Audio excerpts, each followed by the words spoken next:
Assalamualaikum warahmatullahi wabarakatuh. Apa kabarnya anak-anak kelas 9 SMPN 31 Kota Bekasi? Ibu harap kalian selalu sehat-sehat ya. Jaga kesehatan, selalu mencuci tangan, menghindari kerumunan. Kalau keluar jangan lupa pakai masker. Karena sekarang ini kita belajar tentang pengembangan pusat-pusat keunggulan ekonomi untuk kesejahteraan masyarakat. Ini berhubungan dengan perdagangan internasional yang sudah kita pelajari sebelumnya. Oh iya, perkenalkan dulu. Nama ibu adalah Rika Rahman Eshum. Kalian sudah tahu ya, ibu mengajar IPS kelas 9. Oke, tujuan kali ini kita mempelajari ini adalah pertama, kalian dapat menjelaskan apa saja potensi-potensi yang dimiliki Indonesia sehingga menjadi keunggulan agar dapat bersaing dengan negara lain di perdagangan internasional. Lalu yang kedua, dengan mempelajari ini kalian bisa mengetahui apa saja pengaruh yang bisa ditimbulkan dari pengembangan pusat-pusat keunggulan ekonomi yang dilaksanakan oleh pemerintah untuk masyarakat. Oke, kita mulai ya. Di sini ibu memperlihatkan pertama adalah slide keindahan Indonesia. Ada apa ya dengan keindahan Indonesia? Mari kita mulai ya. Oke. Pusat-pusat keunggulan ekonomi Indonesia.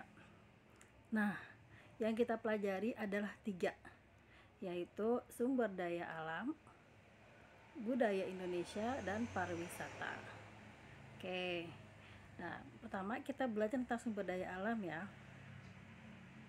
Pusat-pusat keunggulan ekonomi Indonesia itu ternyata punya banyak keunggulan di bidang ekonomi, menjadi potensi dan peluang untuk kesejahteraan masyarakat. Pengelolaan ekonomi masyarakat itu apa saja sih yang dilancarkan oleh pemerintah agar dapat bisa mengembangkan pusat-pusat ekonomi? Ternyata pemerintah itu ada pembangunan koridor ekonomi. Ada, kalau kalian lihat di sini ada koridor Sumatera, koridor Kalimantan, koridor Sulawesi, koridor pusat pengembangan, koridor Papua, koridor Nusa Tenggara, koridor Jawa, dan koridor Kalimantan. Oke. Keunggulan sumber daya alam Indonesia. Oke ya. Yang pertama kita lihat dari sumber daya mineral. Apa sih mineral? Mineral adalah segala sesuatu yang terkandung di dalam inti bumi, atau ada yang di bawah dari bumi Indonesia, seperti bebatuan, di bawah bebatuan ya. Manusia mineral itu maksudnya adalah yang pertama, ibu masukkan dengan daerah penghasil batu bara. Mineral Indonesia itu banyak sekali dan kita tidak bisa mengupas satu persatu ya, hanya mengupas yang sekiranya dapat berarti untuk kegiatan ekspor impor. Meskipun banyak sekali Indonesia. Apa saja mineral tuh? Seperti batu bara yang sering kita pelajari, seng, besi, timah, tembaga, emas, dan banyak lagi. Dan juga ada minyak bumi dan gas alam yang kita juga punya banyak, sehingga kita juga bisa bersaing dengan luar negeri. Kita belajar sekarang ya. Di mana sih daerah penghasil batu bara di Indonesia? Ternyata ada di Aceh, Sawah Lunto, Tanjung Enim, Sorong, Papua, Kalimantan Selatan. Nah, nih, ini ibu sudah ngambil beberapa satu ya, bisa menjelaskan lah kira-kira seperti ini contoh eksploitasi atau pengambilan tambang batu bara Indonesia yang tadi ibu bilang ya. Lalu seberapa besar sih cadangan batu bara Indonesia dibandingkan negara lain di dunia? Katanya Indonesia tuh besar ya, tapi kita lihat dulu ya. Oke. Nah, di sini ada cadangan mineral batu bara Indonesia. Ternyata dari di sini kita lihat, kita nih, ini adalah cadangan batu Indonesia hanya sekitar 0,6% dari cadangan dunia. Loh, sedikit ya ternyata. Nah, yang manakah yang banyak? Kita lihat di sini yang banyak adalah yang 27,6.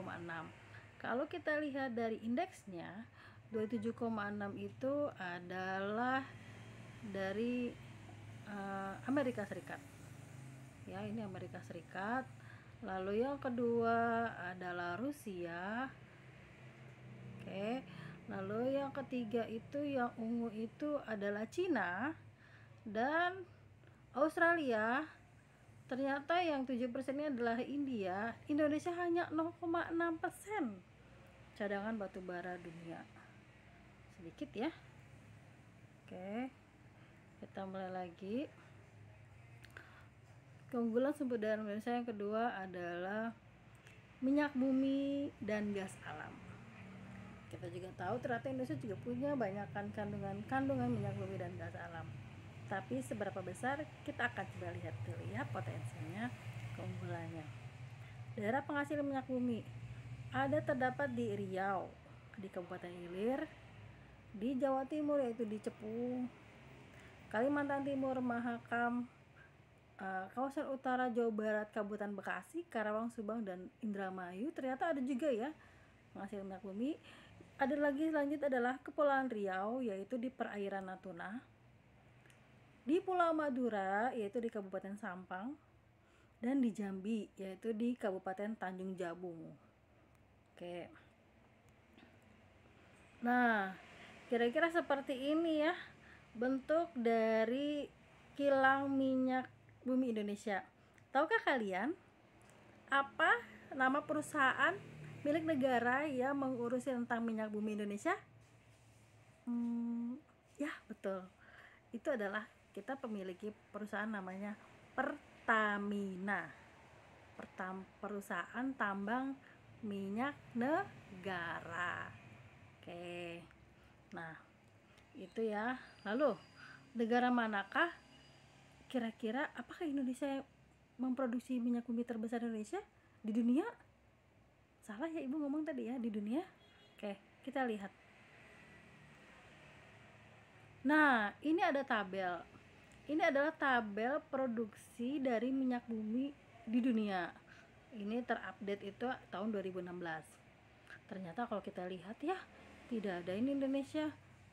Terbesar pertama adalah Rusia, lalu Saudi Arabia, lalu yang ketiga Amerika, Irak yang keempat, Cina yang kelima, Iran keenam, Kanada ketujuh, ini Emirat Arab ke-8, Kuwait ke-9, ke-10 Brazil.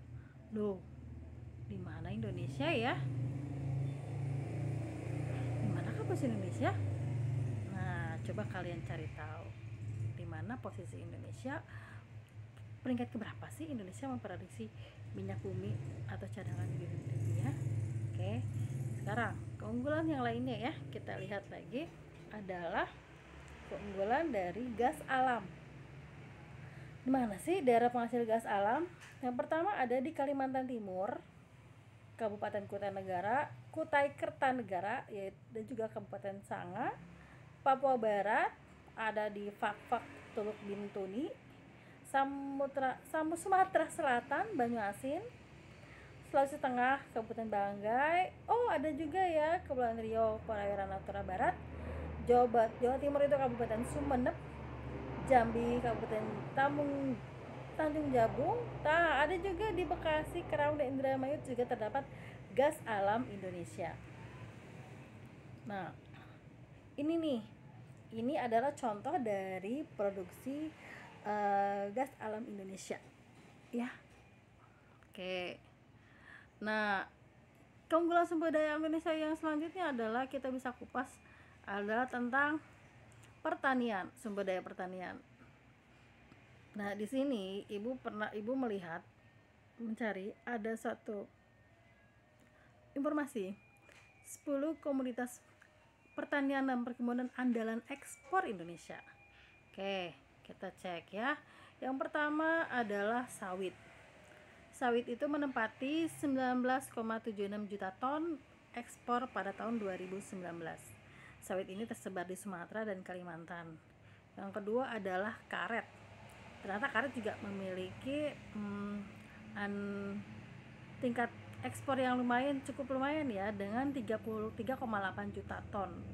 Ini tersebar di Aceh, Jawa Barat, Jawa Timur, Kalimantan Selatan, dan Kalimantan Barat. Yang ketiga adalah kacang mete. Kacang mete itu ternyata laku juga ya di pasaran dunia. Nah, kacang mete menempati 16,4 ribu ton ekspor pada tahun 2019. Ya, yang keempat, nah kelihatan ya, ini adalah kelapa atau kopra. Kopra itu adalah kelapa yang dikeringkan. Apa sih guna untuk kopra? Banyak sekali. Salah satunya adalah dijadikan minyak kelapa ya, namanya minyak kelapa. Oke, sekarang nah ini yang keenam, yang kelima sampai ke 10 adalah ternyata ditempati oleh tembakau 230.000 ton. Kakao itu adalah buah sebelum dijadikan coklat, itu namanya kakao. Lalu yang ketujuh adalah teh. Siapa yang sudah pernah ke kebun teh? Nah, sejuk kan? Ternyata Indonesia juga banyak perkebunan teh. Salah satunya adalah di Jawa Barat. Yang paling terdekat di sini adalah Puncak Jawa Barat, kawasan Puncak Jawa Barat ya. Lalu yang ke-8, produksinya juga kopi. Kopi juga menempati posisi ke-8 untuk ekspor tingkat dunia. Lalu ke-9 adalah lada, yang ke-10 adalah madu. Ya, oke. Lalu keunggulan sumber daya alam selanjutnya adalah sumber daya kelautan. Indonesia itu wilayahnya 2/3 adalah lautan. Sayang ya kalau kita tidak bisa memanfaatkan hasil sumber daya kelautan yang kita miliki. Nah, di sini Ibu sudah mencoba mencari ada 7 wilayah penghasil ikan terbesar di Indonesia, yaitu ada di Tegal Jawa Tengah, Cilacap, Banyuwangi Jawa Timur, Riau Nusa Tenggara Timur, Sulawesi Tengah, dan Sulawesi Selatan. Nah, kira-kira seperti ini ya produksi laut Indonesia, sangat beragam kan? Nah, oke. Lalu apa saja keunggulan yang bisa dimiliki Indonesia ini? Sumber daya alam selanjutnya adalah sumber daya alamnya, yaitu adalah rumput laut. Ternyata rumput laut itu juga bisa bersaing di perdagangan internasional. Ada 10 daerah penghasil utama rumput laut. Ada Sulawesi Selatan, Sulawesi Tengah, NTT, Jawa Timur, Sulteng, NTB, Bali, Gorontalo, Maluku, dan Jawa Barat. Seperti apa sih rumput laut? Nah, Ibu udah cari nih. Nah, kira-kira seperti ini. Rumput laut itu banyak banget kegunaannya ya, terutama untuk kesehatan. Rumput laut ini kaya akan serat yang benar-benar dibutuhkan oleh tubuh manusia. Oke. Selanjutnya adalah keunggulan budaya. Indonesia ini dengan berbagai macam etnis mempunyai budaya yang sangat kuat. Nah, salah satunya adalah industri batik. Industri batik itu mempunyai daya ungkit besar untuk mendorong ekonomi nasional. Batik dianggap memiliki keunggulan yang komparatif dan kompetitif, baik di pasar dalam negeri atau domestik dan atau internasional. Serta bisa menjadi market leader terdepan, pemimpin terdepan dalam pasar batik di dunia. Oke, keunggulan ekonomi batik. Nah, ini jualan batik ya atau pameran batik. Nah, ini salah satu motif batik. Motif batik apakah ini ya? Indonesia itu banyak sekali memproduksi batik dan juga ada tempat-tempat atau pusat-pusat kerajinan industri batik. Oke, kita mulai lagi ya. Ternyata ada 8 pusat batik di Indonesia. Itu yang pertama adalah di Solo. Kampung Laweyan juga Kauman juga di Solo, Batik Kauman, Giri Loyo di Yogyakarta, Trusmi ada di Jawa Barat Cirebon, ternyata ada juga di Tebet ya, Kampung Batik Pal Batu, ada di Bangkalan untuk yang Madura, dan yang terakhir adalah di Karanganyar, Jawa Tengah. Tapi selain daerah-daerah ini, ada juga daerah-daerah lain juga memproduksi batik. Mungkin batik dengan ciri khasnya tersendiri ya. Oke, yang kita pelajari hanya 8. Yang keempat adalah Kampung Batik Putat Jaya yang ada di Surabaya, Jawa Timur. Nah, ini nih kayak gimana ya motif-motifnya? Nah, kira-kira seperti ini nih. Motif dari batik Madura. Lalu motif batik Solo dan Yogyakarta lebih natural ya. Lalu batik Trusmi lebih colorful atau lebih berwarna. Batik Betawi ada ciri khasnya yaitu ondel-ondel ya. Ondel-ondel ya, itu ciri khasnya. Dan batik dari Jawa Timur. Oke. Nah, ternyata batik dari industri batik itu tahun 2019 mencapai 17,9 juta atau setara 253 miliar rupiah. Tujuan utamanya adalah ke Jepang, Amerika Serikat, dan Eropa. Ternyata ya. Oke. Nah, yang ketiga yang Ibu bilang adalah pariwisata. Kenapa pariwisata bisa kita jadikan keunggulan ekonomi? Karena Indonesia memiliki wilayah yang indah dan cukup luas dan cukup beragam. Bisa dibilang Indonesia adalah seperti surganya dunia ya. Kita lihat dulu. Oke. Indonesia itu mempunyai alam yang sangat indah. Kita dapat bisa menemukan tempat-tempat indah memukau. Tidak heran kalau banyak turis wisatawan yang rela berdatangan dari berbagai negara untuk menikmati objek wisata Indonesia yang pula di mancanegara. Potensi ini bisa menjadi sumber devisa yang besar bagi negara. Devisa itu apa sih? Devisa itu adalah alat atau harta kekayaan yang dimiliki oleh suatu negara. Bisa berupa mata uang dan juga bisa berupa benda-benda berharga seperti emas dan surat-surat berharga lainnya. Itu adalah namanya devisa. Devisa itu sangat penting bagi negara yang mempunyai devisa yang banyak. Negara tersebut bisa dikatakan negara yang makmur karena negara tersebut bisa memenuhi kebutuhan masyarakatnya. Masyarakatnya bisa menjadi sejahtera. Oke. Nah, sini Ibu sudah mencari, ternyata ada 14 tempat wisata dunia Indonesia yang terkenal dan sudah mendunia. Pertama adalah Danau Toba. Danau Toba, bagus ya. Siapa yang sudah pernah ke Danau Toba? Ini belum. Mudah-mudahan ya, kalau ada rezeki, ada umur, terus juga situasi sudah membaik, sudah normal, tidak ada lagi virus yang menghantui kita kemana-mana, kita akan bisa melihat keindahan wisata-wisata Indonesia yang terkenal seluruh dunia. Oke. Yang kedua adalah Nusa Penida Bali. Wah, ini mah surga ya bagi yang suka dengan wisata pantai atau bagi para peselancar. Oke. Yang ketiga adalah Taman Laut Bunaken. Subhanallah, indah sekali karangnya ya. Bagi kalian yang bisa menyenangi diving, itu adalah sangat menyegarkan mata lah ya untuk melihat keindahan Taman Laut Bunaken. Yang keempat adalah Pulau Wakatobi, ada di Sulawesi Tenggara. Itu juga sama, yang ditampilkan adalah betul-betul terumbu karang dengan biota-biota lautnya yang sangat indah. Nah, yang ini yang terkenal nih sampai seluruh dunia kan, Kepulauan Raja Ampat, Papua Barat. Subhanallah,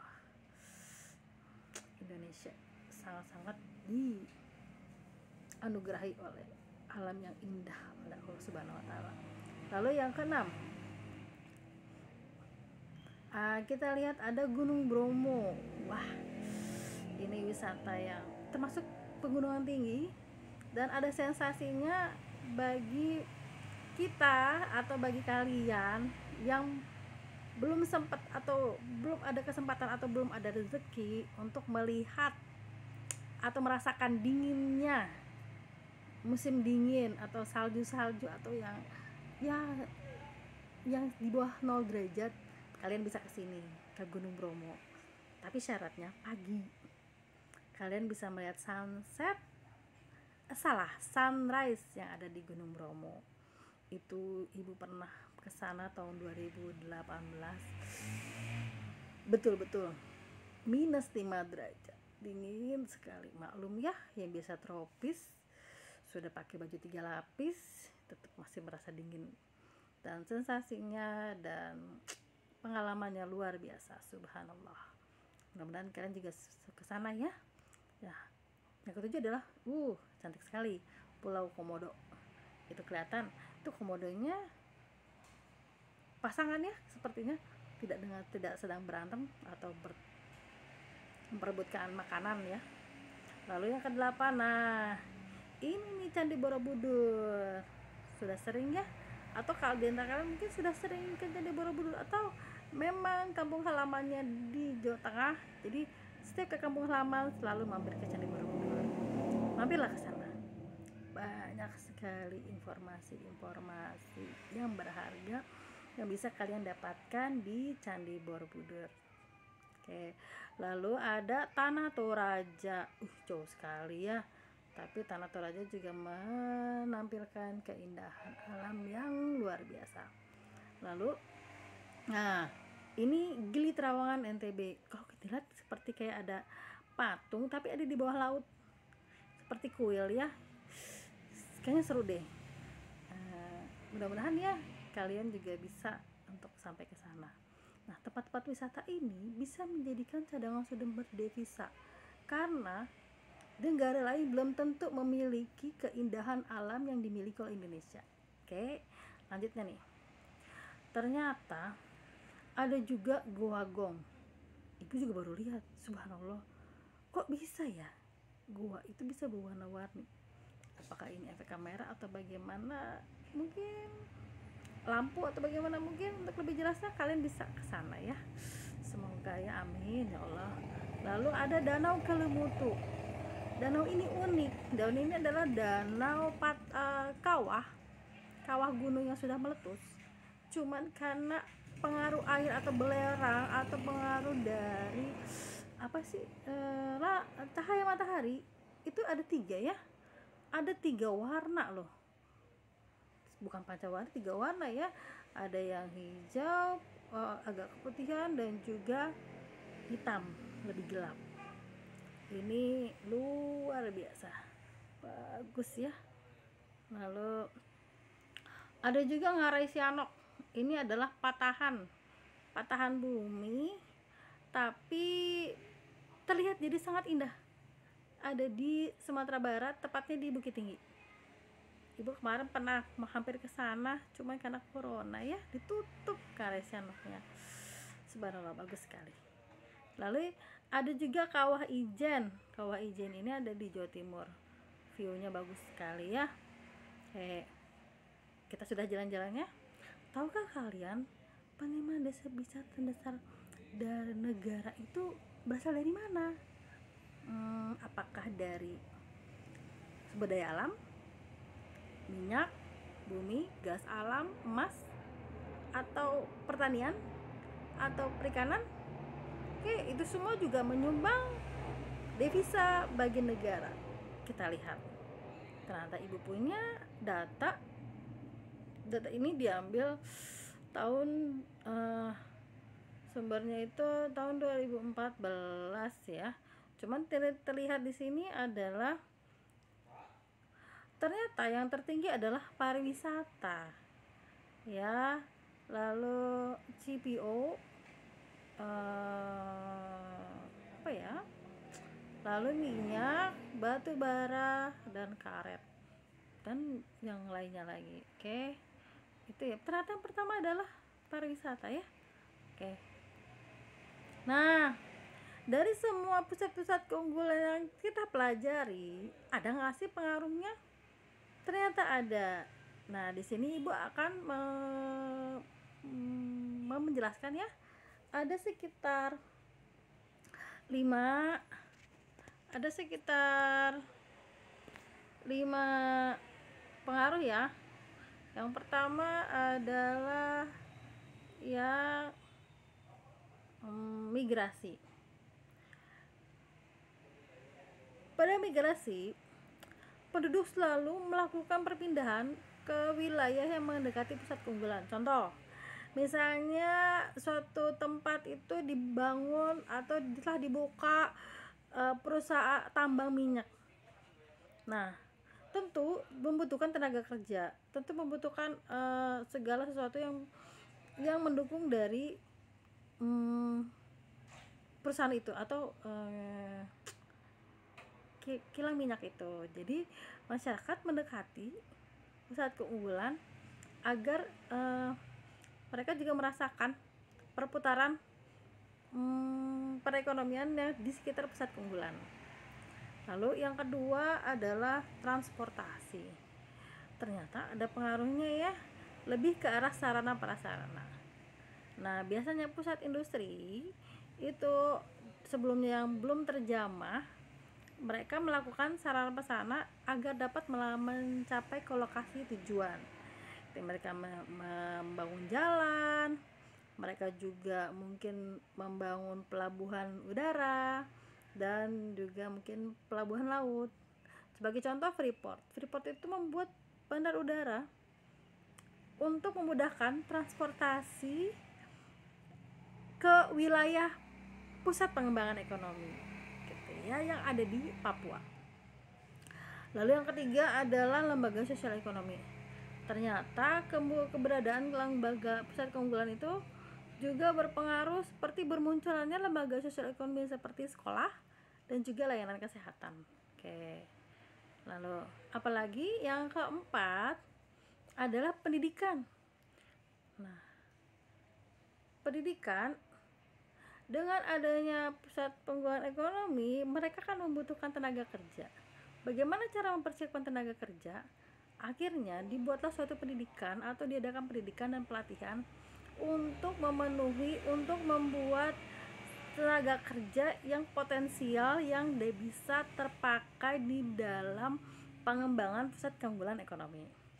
Lalu yang terakhir adalah dari bidang pekerjaan. Tentu saja karena untuk menaikkan jumlah produksi, salah satu faktor produksinya adalah meningkatkan jumlah kebutuhan tenaga kerja, sehingga pusat keunggulan ekonomi itu memperluas lapangan kerja.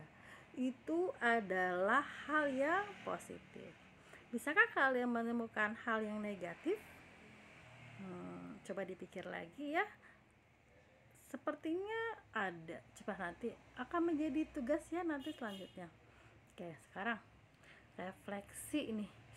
Ya sudah, kita udah belajar dari tadi, kita refleksi ya. Oke. Menurut pendapat kalian, apakah sih yang harus dilakukan agar Indonesia itu dapat mengembangkan pusat ekonomi sehingga dapat bersaing dengan produsen negara lain? Jadi dengan kita ya. Oke. Alhamdulillahirabbil alamin. Pelajaran kita hari ini telah selesai. Pemaparan materi mengenai pusat keunggulan kita sudah pelajari, yaitu yang pertama adalah pusat keunggulan dari sumber daya alam, mineral, batu bara, gas alam, minyak bumi, dan ada perusahaan-perusahaan atau usaha pusat ekonomi yang mengolahnya. Lalu yang kedua yaitu sumber daya pertanian. Tadi kita lihat sudah ada ya, banyak ya, ada 10 yang kita lihat, tapi tidak tertutup kemungkinan ada banyak yang lainnya. Lalu sumber daya kelautan, produksi ikan dan produksi rumput laut. Nah, yang ketiga adalah budaya, yaitu batik. Kita punya daya suatu keunggulan yang tidak bisa dimiliki oleh negara lain ya, yaitu batik. Lalu yang terakhir adalah pariwisata. Ternyata Indonesia itu memiliki wilayah yang sangat indah yang bisa menjadikan potensial sebagai sumber devisa yang bisa dapat bersaing dengan negara lain. Oke, nah setelah ini apakah ada pertanyaan? Tentu banyak pertanyaan. Dan jangan lupa ya, nanti setelah ini kalian mengerjakan tugas yang sudah ibu buat di Google Classroom. Oke, jangan sampai lewat dari masa tangganya ya. Sekian dari ibu, mohon maaf atas segala kekurangan. Yang salah dari ibu. Oke. Assalamualaikum warahmatullahi wabarakatuh.